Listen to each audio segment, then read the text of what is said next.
টুকুস আসো আসো, তোমার জন্য কি রান্না করছি জানো? আসো আসো আসো আসো আসো, তোমার জন্য এই যে এখানে চিকেন রান্না করেছি। তুমি খাবে? খাবে না? এই যে প্রেসার কুকারে চিকেন স্টক সহ চিকেন রান্না করেছি।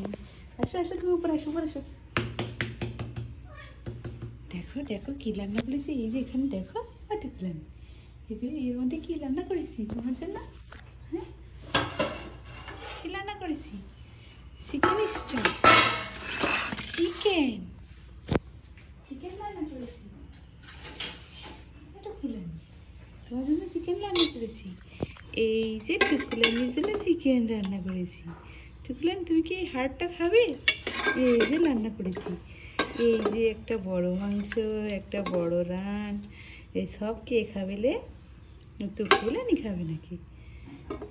দুষ্টু বিড়াল একটা বাইরে, টুকুলানি খাবে নাকি সবগুলো? টুকুলানি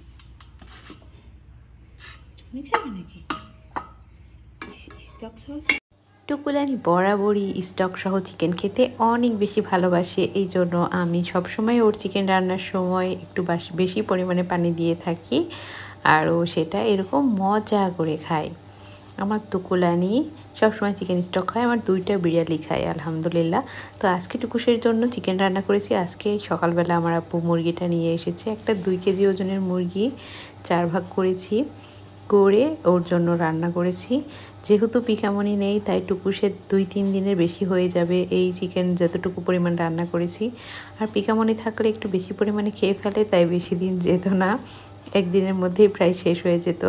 তো টুকুলানি এমনিতে একটু কম পরিমাণে খায়, এখনও অত বেশি খায় না, মানে ছোটোবেলা থেকে ওর একটা অভ্যাস থাকে না, কিছু মানুষও একটু কম পরিমাণে খায় আর চিকন থাকে, টুকুলানির ওই অভ্যাসটাও ওই রকম, মানে কম পরিমাণে খায়। আর ও হচ্ছে খেলাধুলা বেশি করে, মানে অ্যাক্টিভ বেশি আর লাফালাফি বেশি করে। বাট পিকামনি হচ্ছে একটু অলস ধরনের বলতে ও খেলাধুলা খুবই কম করে আর একটু আরামপ্রিয় টাইপের, আর খাওয়া দাওয়াটাও আল্লাহর রহমতে আলহামদুলিল্লাহ অনেক ভালো করে, যার কারণে আমার পিকামনি বেশ হেলদি হয়ে গেছে। কিন্তু টুকুলানি তো আপনারা দেখেছেন এই পাখি ধরা, ব্যাঙ ধরা, মাছ ধরা, সাপ ধরা এইসব করে, আর হচ্ছে ইঁদুর ধরা, এগুলো করে। বাড়িতে এসেও কোথায় ইঁদুর আছে না আছে, 2টা ইঁদুর অলরেডি ধরেছে, একটা পাখি ধরেছে, এইসবই টুকুলানির কাজ, যার কারণে টুকুলানি একটু মানে মোটা হয় কম। ওই যে খাচ্ছে দেখেন ওইভাবেই খায়, ওর যত ফেভারিট খাবারই দিই ও একটু একটু করে খায় আর রেখে দেয়, মানে কতক্ষণ পর পর আবার খায়। আমি বারবার বলি খা খা নে খা, তখন আবার খাবে। তো এটাই তো কুমনির কারবার। তো সবাই দোয়া করবেন, ভালো থাকবেন, সুস্থ থাকবেন। আজ এই পর্যন্ত, আল্লাহ হাফেজ।